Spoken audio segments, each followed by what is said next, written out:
say and spell your name and give me your title. Sure. Jaha Howard, Jahaward. Currently one of 7 Cobb County School Board members and candidate for Georgia State School Superintendent. So for people outside of Cobb, introduce yourself to Georgia voters. Who is Dr. Howard?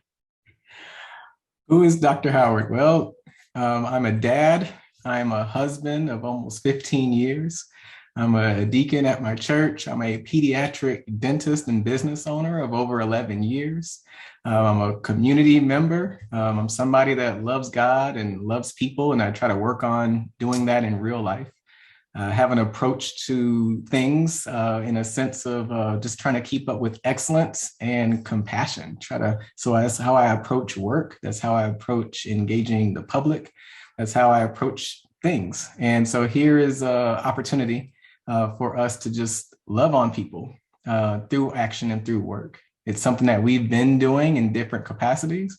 As a pediatric dentist, we've been doing a lot of community work for many, many years. And here we are getting into the political space several years ago as a school board member.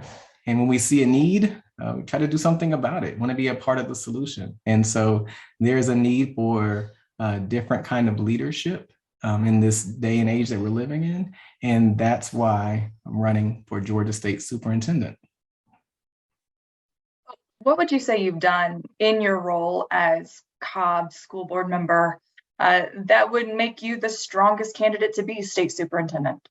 Yeah, I gave a voice, and I'm continuing to give a voice for our educators and for our children.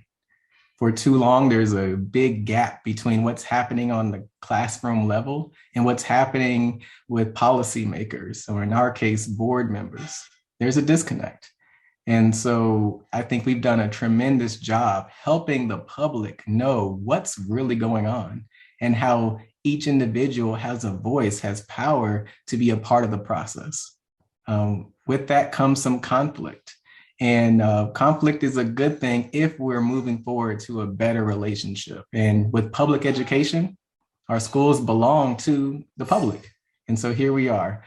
Taking that same mentality of bringing the public to the boardroom, bringing to the leadership capacity. That's what we're doing, and we're doing it together. Right now, you are making changes in the second largest school district, one that is growing in diversity. It is one of the largest in the metro, and not just the metro, the state. Sure. There's still a lot to be done on the local level. Why not stay where you are and affect change where you are? Why try and go for state superintendent? Sure. So we go where the need is. And the good thing is here locally, we have activated so many moms and dads and other parents and other students who really are engaged in the process now. And so I feel very confident that the work that we are doing, it's time to pass that baton to another highly qualified individual to keep that work going. Not to mention, we have a board of 7, and right now there's only one woman on the board. And the way that the lines have been redrawn, I am currently been drawn into the same district as my woman colleague and a friend of mine, Sharice Davis. The last thing we want to do is compete for a seat as well. So it's time to have more diversity on our board when it comes to gender, when it comes to perspective. And so I am happy to pull back from this role after serving this complete term and then going to another role for state superintendent. You've been a somewhat controversial figure on the Cobb School Board, vocal, if nothing else. How well would you say you work with people you disagree with? Yeah. So generally speaking, I work really well with people that I disagree with. And I think we're all learning over the last couple of years that at some point you realize that it's bigger than a disagreement.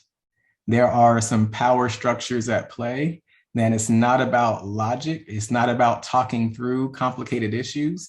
And there are some people who are not interested in relationship building. They're interested in flexing power and preserving the status quo. So and I've lived this because as a community member, we work with Republicans, Democrats, it didn't matter. I mean, in my practice of over 11 years, we have folks from all type of political backgrounds, family backgrounds, all kind of perspectives. We rally around our common goal. Let's make our schools better in the community or in the office. Let's help make sure our kids are loved and that they're on a plan to get healthier. But what I've learned, there are some political spaces where the goals are not the same. Maybe verbally they're the same, but when you get behind closed doors, the goals are not the same. Folks are more interested in preserving status quo, power, and the way things are over everything else, over every principle that folks say they believe in, whether it's fiscal conservatism, whatever approach it is about all kids learning and getting what they need. When I reach that and see that face to face, you have to make a decision. Do we just go along to get along, or do we say what needs to be said? And that's what I chose. I chose to say what needs to be said, even if it made me unpopular in certain circles, because our children need strong advocates. And right now, there just aren't as many as we need, especially at the state level. There is no doubt the coronavirus pandemic has created a wide spectrum of people that have varying opinions, and some fall at the very different ends of those spectrums. And when we're seeing those differences, you took a little heat for a social media post that you wrote that had a somewhat sarcastic tone. Is there anything you'd like to explain to people if that comes up as they're researching, background about you? There's nothing to explain, but we advocate for our children and advocate for the safety and the well-being of our children, period. And when we've had some parents that were advocating for their own personal desires over everything else, over the well-being of the public. Yes, I had something to say about that. What do you think is the biggest lesson you've learned throughout the pandemic and how education has had to pivot throughout? Yeah, I think the biggest lesson is that public education can change, can adapt. Public education has been knocked for decades for saying that it just won't change, it won't budge. And we've learned that through tremendous hardship through the pandemic. We've learned that there's an amazing opportunity for us to find ways to do what we do even better. The pandemic also shed a light on existing problems. We've been kind of in a world where we've almost had our world kind of photoshopped, and we've been led to believe that everything's okay and normal is okay. But the pandemic showed us that we're not okay. The inequalities with our healthcare system, the inequalities with our academic performance and the needs of our children, everything was on full display. Even folks who don't have kids in the school system and don't feel that direct tie, all of a sudden, the pandemic helped us to see how we're all integrally linked together.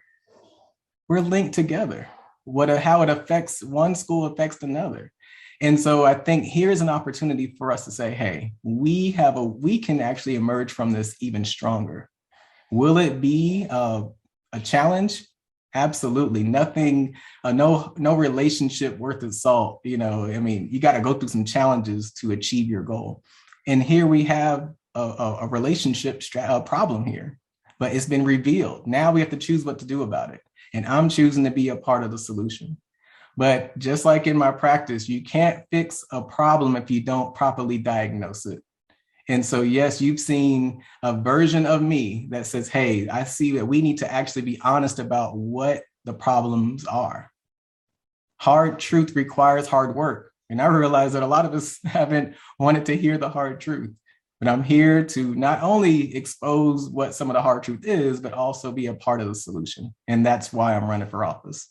It's much easier for me to stay in my practice or be in a political office that's a little more easygoing. For personal reasons, it'll be a lot more comfortable. I can make more money. I don't have to make a name for myself. I'm doing what I've always dreamed of doing already. But I'm doing this, and my family made this decision together to do this because it's personal for me. I have 3 kids in our schools. It's very close. And I know you understand this because I've seen this in your reporting. When something's personal, it's a different kind of drive. You're going to say what needs to be said, do what needs to be done. And because it matters, it's personal. And that's where we're going to stay. And I think voters should have options. And we have chosen to be one of those options. What is your position on masks in schools now and moving forward as we face future variants of the coronavirus? Sure. I think we have to be aware of what the current situation is, right? Masks are tremendously helpful, but we shouldn't mandate it across the board unless we absolutely had to. There have been periods of time over the last couple of years where I thought mandated masks are necessary and needed. But we also have to appreciate nuance. What's happening in one part of the state isn't the same thing that's happening in another part of the state. Or other kind of measures and safety measures that's happening in one district is not happening in another district. So we can't just drop the hammer and just say masks have to be mandated everywhere forever. No, I think we have to have flexibility. We have to make room for freedom. We also have to be honest with what's going on in our own backyards at the time and be ready to pivot and not get caught into, I'm on the mask side or I'm on the not mask side. Let's do what needs to be done at the time. What about vaccine mandates? There is specific legislation going through the Georgia legislature right now that, as it's written, as you and I sit here, it would ban all vaccines in schools. Now, the creator and sponsor has said he will rewrite it so that it would ban only the COVID vaccine. So we're waiting on that iteration. But what is your position on that legislation and in general vaccine mandates in schools? Sure. We're seeing so much legislation of our lawmakers trying to really impose just dangerous ideologies across the board into our schools. And so this is just one of a laundry list of terrible bills.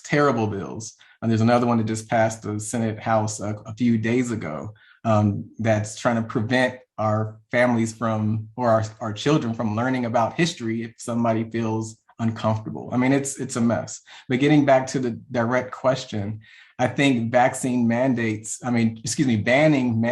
is extremely problematic.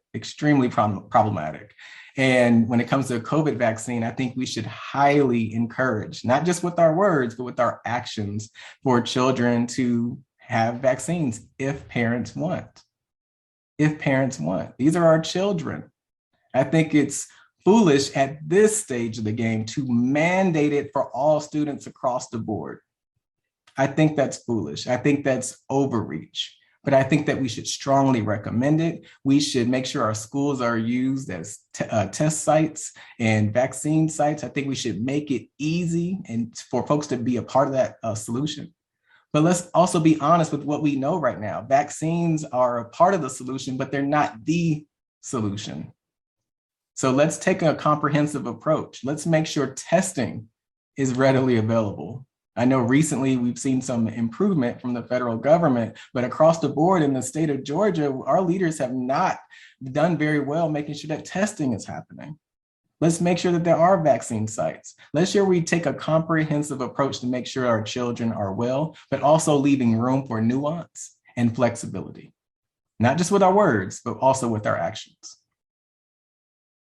Speaking of legislation, there is another bill, Senate Bill 226, that would seek to limit certain reading materials in school libraries.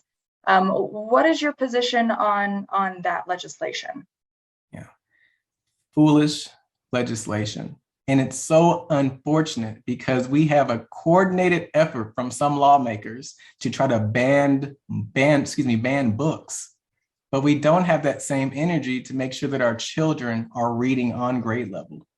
It's embarrassing that we are just basically going along with this nationwide push, a well-funded, well-orchestrated, well-coordinated effort to try to make all things seem like the boogeyman of education, when we should be having a well-funded, well-coordinated effort to make sure that our children are reading on grade level, that we're connecting the dots from organizations in public education and in the public sector, private sector, faith-based communities to make sure we have a birth to third grade approach to make sure our children are reading.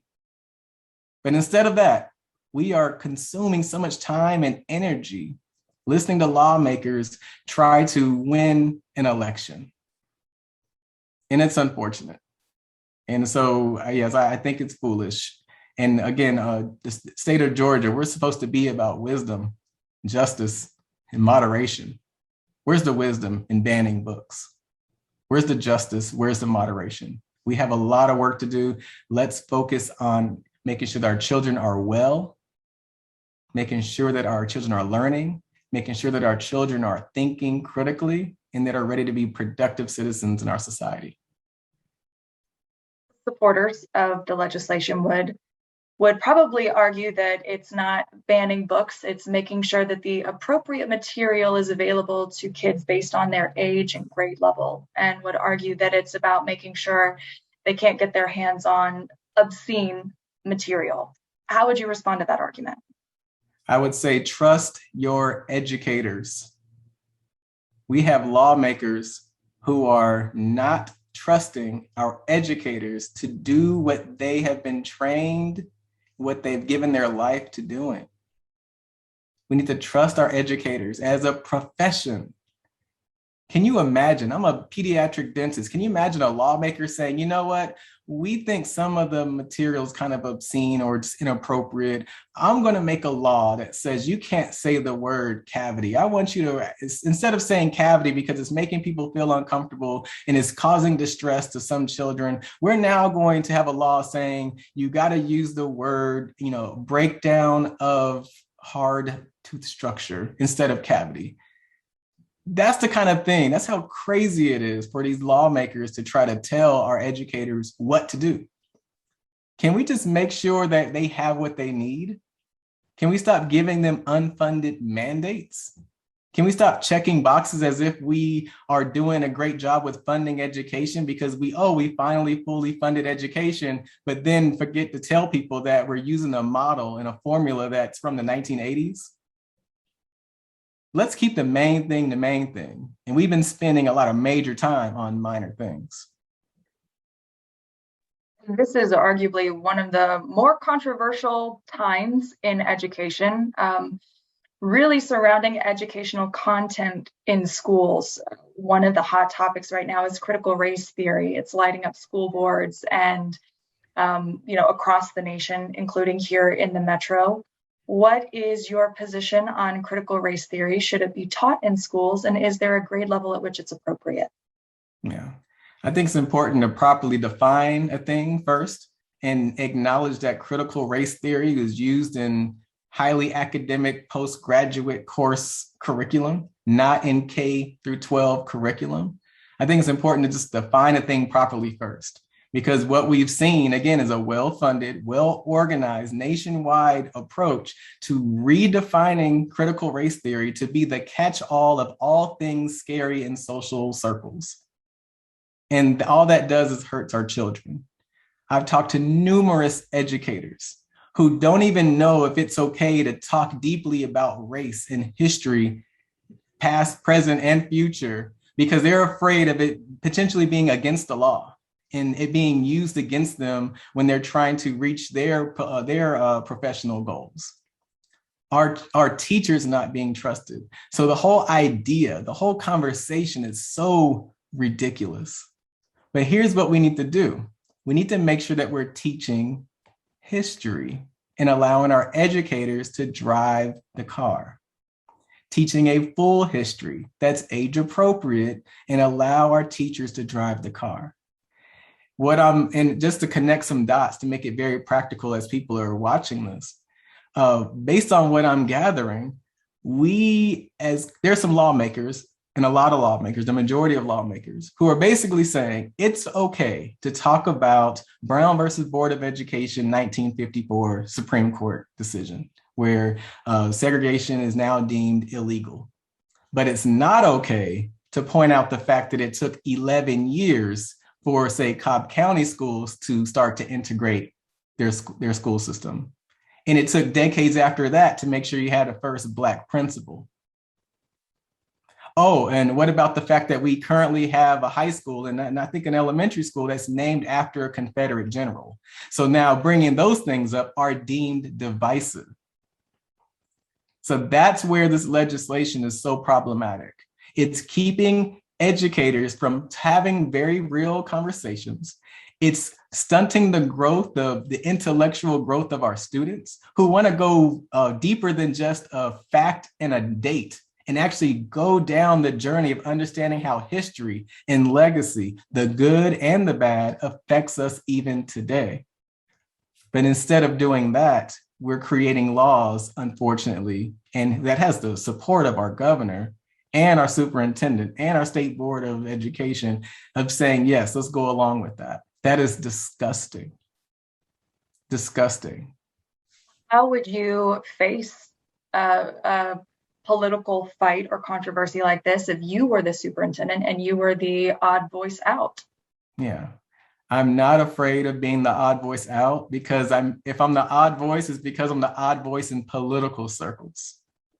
I've learned that the everyday people, and I learned this in Cobb County, I learned this growing up in Atlanta, the everyday people in this state are wishing that we had an advocate that had some backbone that will stand up for our children.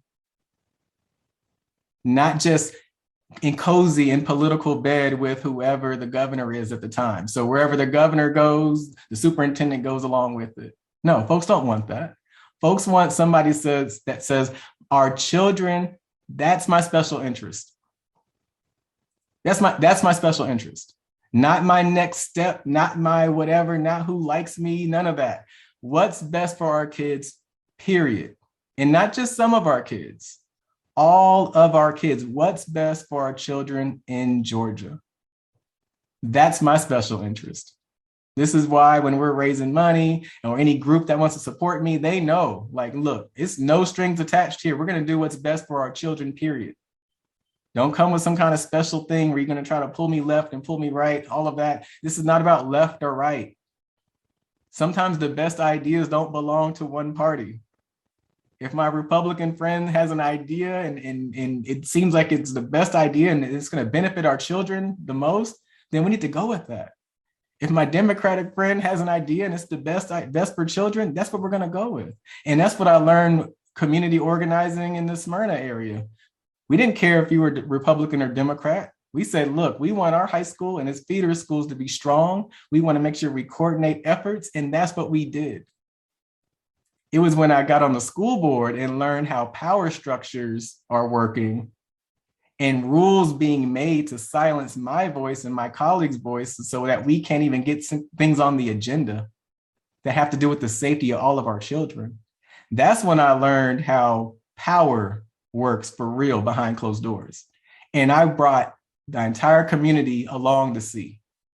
And the power structures and the people who perpetuate these things, they hate it because they love to do their dirt behind closed doors. And we're shining a big old spotlight on it. I don't pretend that I'm perfect. I'm sure I'm going to say the wrong thing and do the wrong thing plenty of times. But this campaign is about imperfect people trying to make a more perfect state. And we're going to do it together. You don't have to be perfect to be part of the campaign that we got going on. You don't have to know everything. You don't have to have all the perfect words. But guess what? We're about principle. We're about trying to do things that's right for our kids and appreciate nuance. We can strive for academic excellence and do it with compassion. We don't have to pick one. Let's talk about wraparound services. Let's not be afraid to say the word equity, because all that means is kids getting what they need. But we have districts that literally are telling their employees, don't use the word equity. That's even happening at the Department of Education right now. Well, yeah, maybe we can do this work, but don't say that word. Folks are so concerned about politics that they're not doing what's best for our children. And I'm tired of it. It is personal for me, not only as a dad for my own 3 children in public education, but I have thousands of patients and I work every day. Even this morning, when I look into my patients' eyes, I'm going to do what's best for them. And when their parents talk to me about the issues that are going on, they don't care about this critical race theory stuff. They just want their bathrooms to have running water and like warm water and soap. Can we make sure that the roof isn't leaking and we don't have to wait 5 years for the next SPLOST project? That's what matters to the families on the ground. And that's what we're bringing to the table. What do you think is the biggest threat facing education right now? I think a lack of urgency. Something that I've learned being on the board in Cobb County. And Cobb is known for a lot of wonderful things. But sometimes I've learned, and this is not just Cobb, this is other districts around the state. Sometimes it's not that we're failing to do the right thing. It's not like that we're just like out there. There's not a lot of bad guys out there who are just trying to do wrong stuff. What's happening is that we're just choosing not to move with urgency to do the right thing. For example, there may be an urgent need to make sure that we have another building to make sure we can relieve overcrowding. A lack of urgency says, oh, we can do it next time. And a project takes off in 4 or 5 years instead of year one. That's the kind of thing that happens too often. And it's that accumulation of things that have been pushed off for days, for months, for weeks, for years, that starts adding up when it comes to the success of our children. We need to move with urgency and also not be afraid to just do what's right. Everybody also, another issue I'll say, if I had a close second, is I've seen too many people so nervous about getting out of their lane that they're choosing not to do the right thing by just coordinating with another group. Everyone likes to say, that's not my lane, so there's nothing I can do about it. Well, you may not have direct responsibility, but you do have influence. What can you do to make things better? And that is a problem. And so in our campaign, we'll be coordinating efforts because there's a lot of great efforts that are underway, but who's coordinating these things? How come there are all types of early education groups and nonprofits and organizations? How come they're not talking to one another very well? It's the Department of Education that could be that place that really brings folks to the table. But right now, we just have leadership that's so in bed with whatever the governor wants to do. And the governor is so in love with making sure that he wins re-election and appeases his base and fights off his primary opponents that we're just going on this journey and taking our kids for the ride, and it's not fair to them. It's never been about the seat for me. It's always been about the work. I could lose, and guess what? It's okay. I just go back and work more hours at my dental practice. It's okay, but we're going to stand up and do what's right. And here we are. Do you think the pandemic and all of the pivoting to virtual learning, days out of the classroom, do you think that created an educational gap that we'll be facing for years to come? And if so, how do you think that will affect our future workforce? Yeah, absolutely. The pandemic wrecked academic achievement. But again, there is opportunity to consider doing things in a different way, more flexible way. And we've seen incredible examples of that happening all over the state. But we do have to deal with the consequences that we don't even know the full extent of the consequences.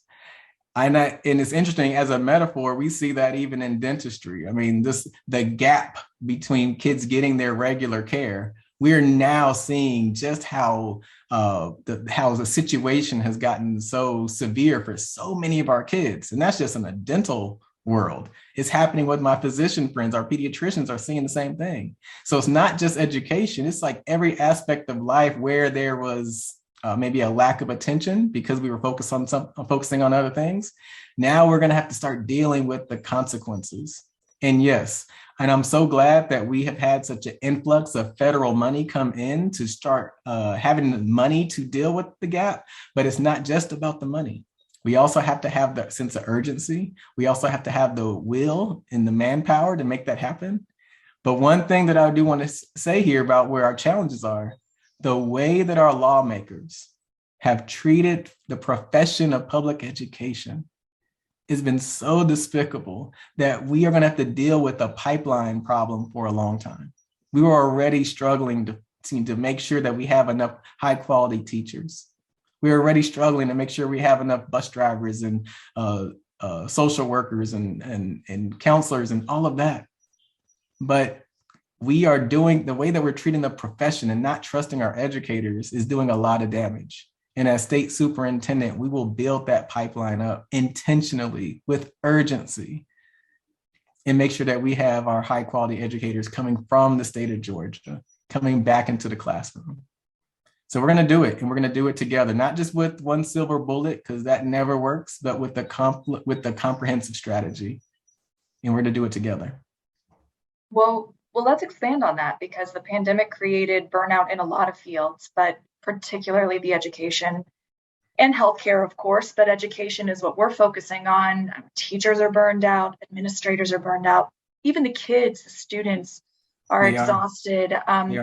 How do you combat that? And how do you keep incentivizing good educators to enter the field? Yeah. I think we start with changing the culture, changing the appreciation, the lack of appreciation to true appreciation. There was a moment in time when the pandemic first happened where our society was celebrating our educators, like literally championing them every chance that we could, because we're like, wow, now that our kids have been home with us for a few weeks, we understand how hard you work every day. And we had this spirit of really championing our educators. And then things changed. And now they've become scapegoats for so many people. They are, again, well orchestrated attacks on the profession. And that's just gross. It's disgusting. We have to call a thing a thing. We have to call it out. And so what we'll do is say, look, acknowledge that what has happened over the last couple of years has not been fair to our educators. And not only do we want to make sure that we appreciate them with a check, because money helps, but you can't just buy off a problem. We have to change the culture, and we lead by example. We lead by standing up for your educators. And right now we have leaders at the state level who are failing to stand up to stand up for our educators and for our students. They're refusing to. So we're going to change by demonstrating that from the top and help build that culture and work with our partners all around the state. Let's talk budget now, because you have mentioned money a couple times, and education is constantly facing budget constraints. Teachers are constantly dipping into their own pockets to buy basic supplies that they need for their classrooms. How will you work as state superintendent to make sure that the education system has the funding it needs and take some of that burden off the teachers? Yeah. Hard truth, hard work. Let's first tell the truth. We are going to stop celebrating fully funding education at a level and based on a formula from the 1980s, because it's insufficient. It's not okay. It's almost like saying, yay, we have computers in every room, but then you forget to tell people that, oh, these computers are from the 90s. Let's tell the truth. We fully fund sometimes public education, but we got to tell the truth about how inadequate the funding formula is. A new funding formula with a new governor who really cares about this, with the new state superintendent that really cares about this, can help make this actually happen after many failed attempts over the last couple of decades, to make sure that teachers are there helping to develop a new formula, to make sure that we are accommodating the changes with special needs education, the changes when it comes to insurances. I mean, even down to gas prices and energy prices, real estate. We have to make sure the funding formula is incorporating all of these things, making sure that there's room to make sure our educators have what they need, and that's for every classroom. Too often we have educators that are in a more of a financially well-off neighborhood or a school where their PTAs and foundations are funding so many of the extra things. And you have teachers who are maybe a few miles down the road and they have to come out of their own pocket for so many things. Enough of that. And we have to lead by example as a state. We can't make districts do anything, but we sure can provide guidance. We sure can, as the future of the Department of Education in Georgia, we can provide guidance. We can provide resources, examples. We can help make that happen and amplify those voices who are doing it the right way and encourage and build up those that are having some trouble doing it. And again, that takes a sense of urgency, and it takes leadership that cares and that owns up to the problem. Enough of the reputation protection where we just say everything's great, everything's great, everything's great. And we think if we say it enough that we don't have to address our problems. Nobody wants to be in a relationship like that. You just don't go around saying, no, we're fine, we're fine, we're fine, and think that that's going to fix it. No, you say, hey, we're okay, but we have room to develop and let's do the work. That is the fundamental difference between the leadership we bring and what we've seen over the last 8 years. And we've had enough of that leadership. Children it seems like they're constantly facing more obstacles outside of the classroom, everything from poverty to instability, mental health, no Wi-Fi connectivity. It could be a range of issues. And while some of these may not be fixable directly in the classroom, it directly impacts their ability to perform in school. Absolutely. How do you support students who are facing those kinds of obstacles? Yeah, it's important to acknowledge that our children cannot learn well when they are hungry and when they're hurting. We are in the middle of a years-long pandemic, and we have to make sure that we are providing not only the funding, because some of that is coming from the federal government, but the organization and the collaboration at the state level and on the local level. And what you'll notice an approach from our leadership is that we're going to collaborate with other people. Imagine that. And stop working in these silos as if we have all the right answers. Education has a way of interweaving with so many different other things in our society when it comes to property values and food insecurities, all those things. We have to work with real partnerships with our nonprofits, with our faith-based organizations, with for-profit companies. There should be a collaborative, focused effort. Just like you see a focused effort to try to get rid of the so-called CRT, guess what? If we use that same energy to make sure that our kids are reading, to make sure that our kids have enough counselors and social workers and wraparound services, we can do some amazing things together. And now's the time to do it, because we are emerging from this disruption of the way things always are. And folks are now willing to try and do some things that are a little bit differently. So now's the time to do it. But it takes a change in approach. And that approach means that the Department of Education doesn't try to fix everything on their own, but we can also do what we can and have direct control over, but then work with our partners to influence all the other things that are going on in a very collaborative way. And we can make that happen. Let's talk about the equity conversation. More and more districts are hiring diversity, equity and inclusion administrators or creating offices within the administration. What place do you believe that has in schools? Yeah, I think it's important that districts responded by saying, they were looking at corporate America. Corporate America started, you see this big trend of corporate America. You saw this trend with our colleges and universities. And then, of course, with the summer of 2020, when folks were starting to really realize how serious our race problems are in our country.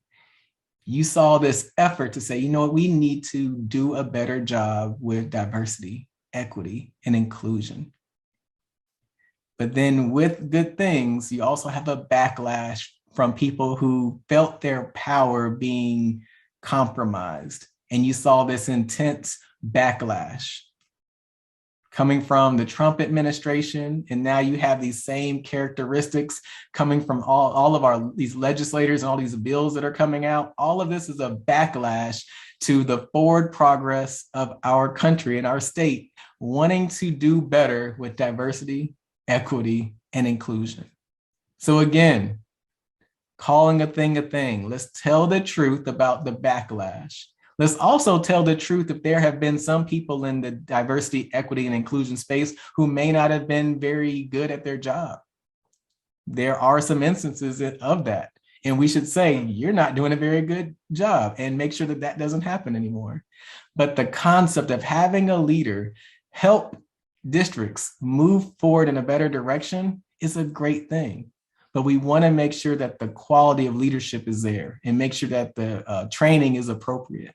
Again, nuance. We don't have to just pick this side or the other side. There's a way to move forward to make sure, because at the core of this is making sure our kids have what they need, make sure that we understand our very diverse student and teacher and family backgrounds that are entering into our communities and into our school buildings, making sure that we're working with professionals to help us so that kids can get what they need and ultimately learn and do well and be ready to be great members of society. Unfortunately, we've taken our eye off the goal and started attacking the methodology. If our goal is about our children succeeding and being well, then let's make the appropriate adjustments to the method. I'm not interested in just arguing back and forth about method and then forgetting the goal. The goal is about our kids. And so if we're going to talk about DEI, we have to make sure that we're talking about that as a method for an end goal.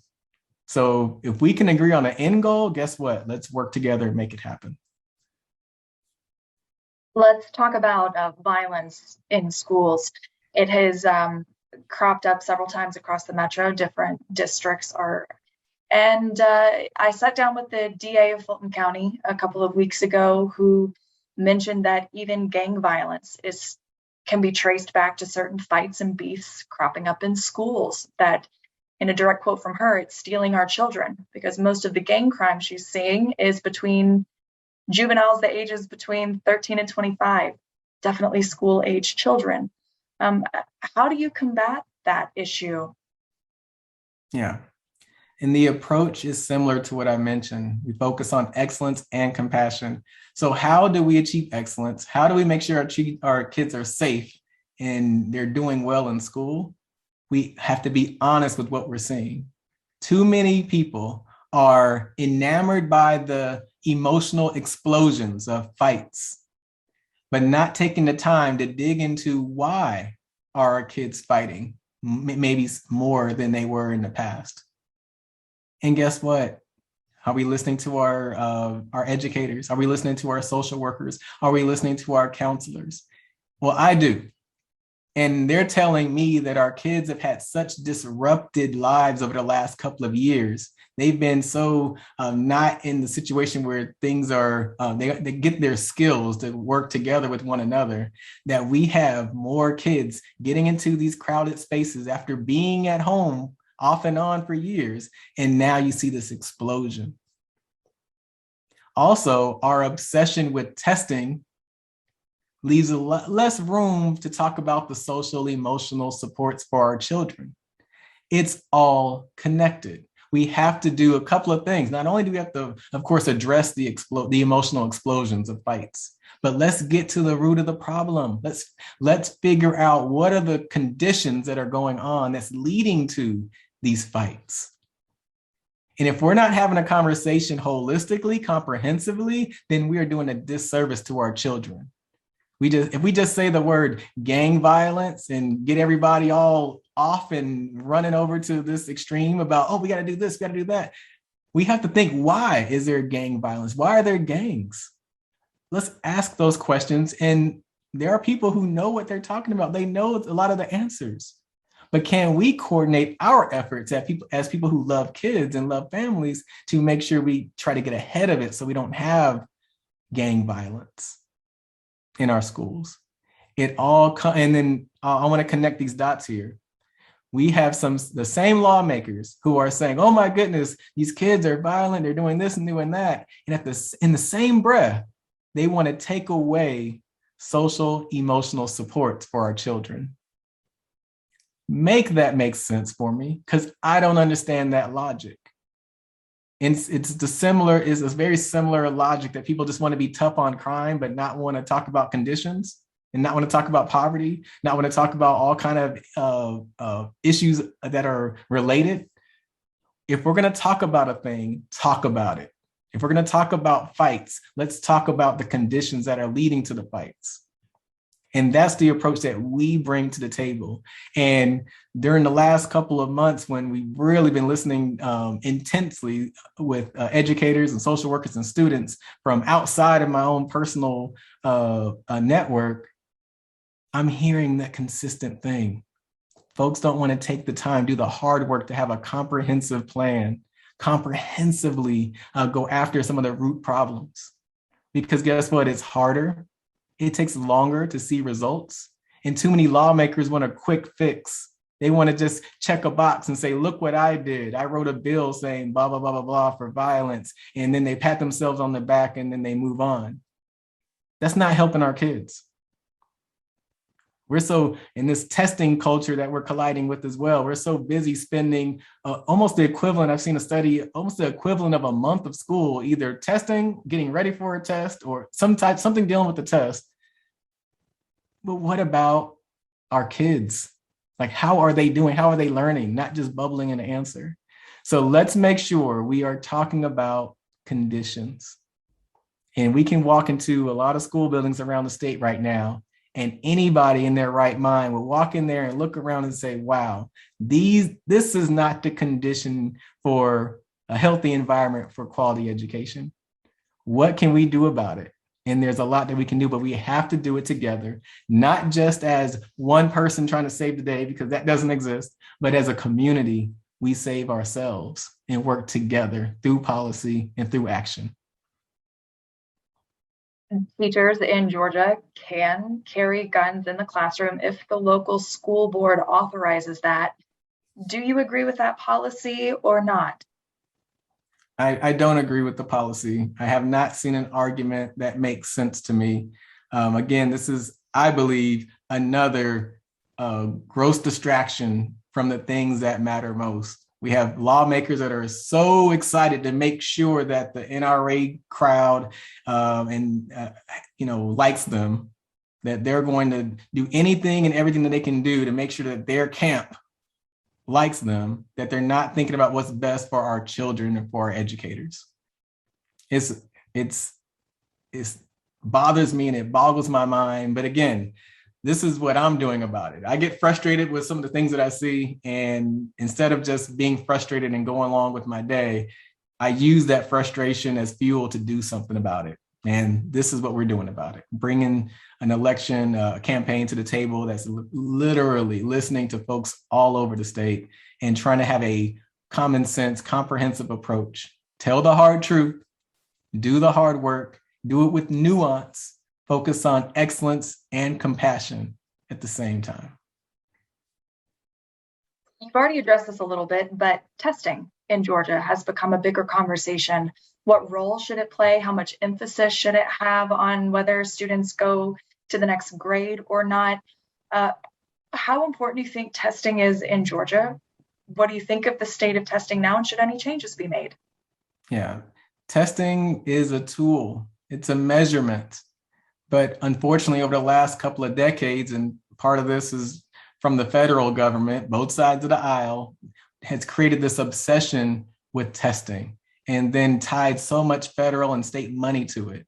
And then you have websites popping up that are connecting a whole score for a school based on testing. And it's just not doing justice for what's right out here with the public education.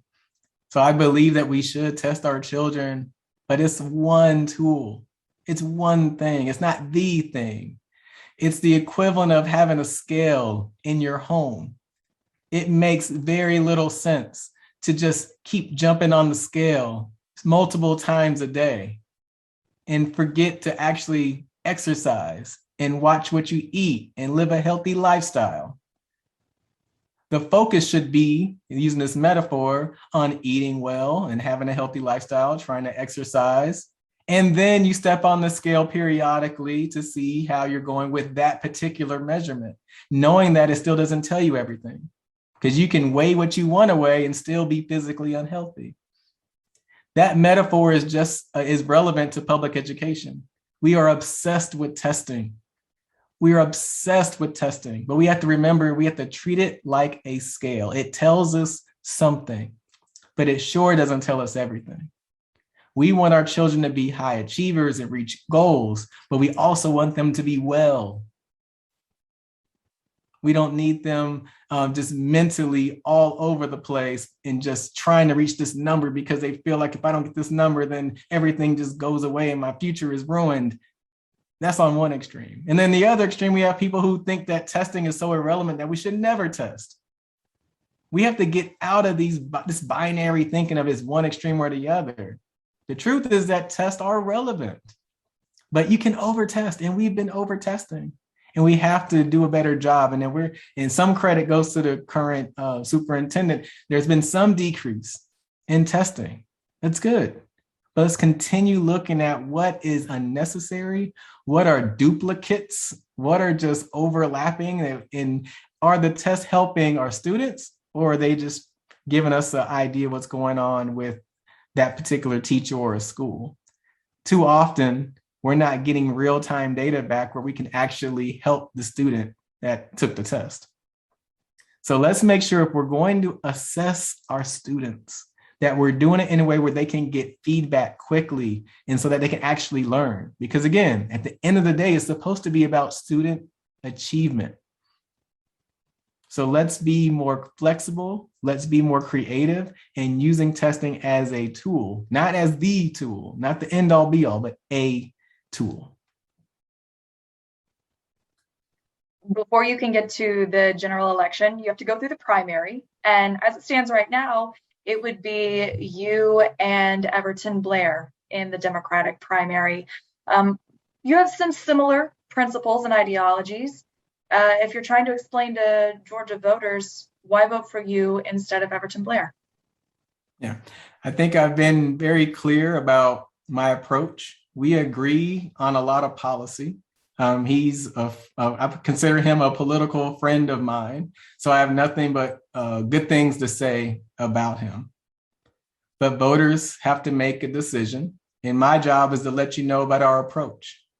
In me, you're getting somebody who has been a business owner for over 11 years, so I understand what it's like to work with families and try to make sure and just really understanding day to day what it's like to make payroll and to still provide an excellent service. In our case, as a pediatric dentist, I have a unique perspective where I see several thousands of families over the years. That they've informed me. They come from all walks of life, so many different backgrounds and family configurations. They have taught me so much. We bring that information to the table. We've worked in the community for a long time, even before politics, just getting together to make sure that our schools are doing well in our own backyard. That's what we bring to the table. I'm a dad. I have 3 kids in our school system. I have 3 kids that are all very different learners. So for me, it's very personal. I bring a perspective.